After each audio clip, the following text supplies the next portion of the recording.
রাজধানী দামেস্ক বিদ্রোহীদের প্রতিরোধের মুখে পালিয়েছেন সিরিয়ার প্রেসিডেন্ট বাশার আল আসাদ, কিন্তু বর্তমানে তিনি কোথায় রয়েছেন সে বিষয়ে বিস্তারিত কোনো তথ্য পাওয়া যাচ্ছে না। গুঞ্জন ছড়িয়েছে পালানোর সময় তার বিমানটি বিধ্বস্ত হয়েছে।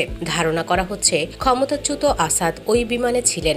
দুর্ঘটনায় আসাদ নিহত হতে পারেন বলে দুটি সিরিয়ান সূত্রের বরাত দিয়ে জানিয়েছে টাইমস অব ইসরায়েল। কিন্তু কোথায় গেলেন আসাদ? প্রথমে শোনা গিয়েছিল এক বিমানে করে কোনো অজানা গন্তব্যে পালিয়ে গিয়েছেন। এর পরপরই জল্পনা তৈরি হয়েছে পালানোর সময় তার বিমানটিকে গুলি করে ধ্বংস করে দিয়েছে বিদ্রোহীরা। তবে তুরস্কের পররাষ্ট্রমন্ত্রী ফরাসি বার্তা সংস্থা এএফপিকে বলেছেন বাশার আল আসাদ সম্ভবত সিরিয়ার বাইরে রয়েছেন। সিরিয়ার দুটি নিরাপত্তা সূত্রের বরাত দিয়ে ব্রিটিশ বার্তা সংস্থা রয়টার্স বলেছে প্রেসিডেন্ট বাশার আল আসাদের বিমান দুর্ঘটনার মারা যাওয়ার উচ্চ সম্ভাবনা রয়েছে, কারণ দামেস্ক থেকে তাকে বহনকারী বিমানটি উড্ডয়নের কিছুক্ষণ পর উপকূলীয় এলাকায় গিয়ে অনেকটা আকস্মিকভাবে দিক পরিবর্তন করে। বিমানের এই দিক পরিবর্তন নিয়ে রহস্য তৈরি হয়েছে।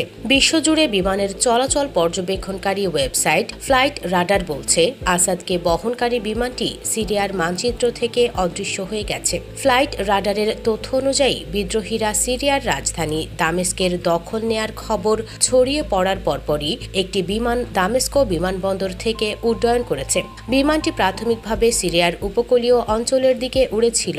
ওই অঞ্চলটিতে আসাদ সমর্থিত আলাউইত সম্প্রদায়ের শক্ত ঘাঁটি রয়েছে, কিন্তু সেখানকার আকাশে পৌঁছানোর পর আকস্মিক ইউটার্ন নেয় বিমানটি। এরপর কয়েক মিনিটের জন্য বিপরীত দিকে উড়ে যায় এবং কিছুক্ষণ পর মানচিত্র থেকে অদৃশ্য হয়ে যায় বিমানটি। ফ্লাইট ডেটা থেকে জানা গিয়েছে নিখোঁজ হওয়ার আগে সেটি ৩৬৫০ মিটার উচ্চতা থেকে দ্রুত কয়েক মিনিটের মধ্যে ১০৭০ মিটার উচ্চতায় নেমে এসেছিল।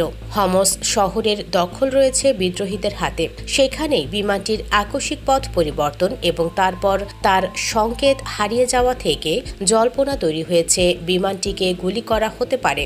যান্ত্রিক গোলাযোগের কারণেও বিমানটি ভেঙে পড়তে পারে। ফ্লাইট রাডার ২৪ জানিয়েছে সিরীয় বিমানগুলিতে পুরনো ট্রান্সপন্ডার লাগানো থাকে। তাছাড়া গৃহযুদ্ধের কারণে এখানকার বহু জায়গায় জিপিএস জ্যাম করা থাকে, তাই তাদের দেওয়া তথ্যে অসঙ্গতি থাকতেই পারে। তবে ওই সময়ের আগে পর্যন্ত বিমানটি থেকে ভালোই সংকেত পাওয়া যাচ্ছিল।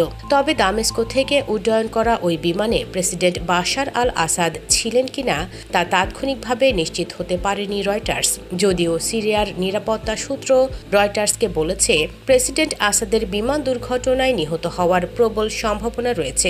তার বিমানটি কেন আকস্মিক ইউটার্ন নিয়েছে সেটি ঘিরে রহস্য তৈরি হয়েছে। সিরিয়ার লৌহ শাসক বাশার আল আসাদের পতনের সাথে সাথে দেশজুড়ে আনন্দ উল্লাসে মেতে উঠেছেন লাখ লাখ মানুষ। দেশটির প্রধানমন্ত্রী মোহাম্মদ গাজী আল জালালি সিরিয়ায় অবাধ নির্বাচন অনুষ্ঠানের আহ্বান জানিয়েছেন। তিনি বলেছেন এই নির্বাচনের মাধ্যমে সিরীয় নাগরিকরা তাদের নেতা বেছে নেবেন।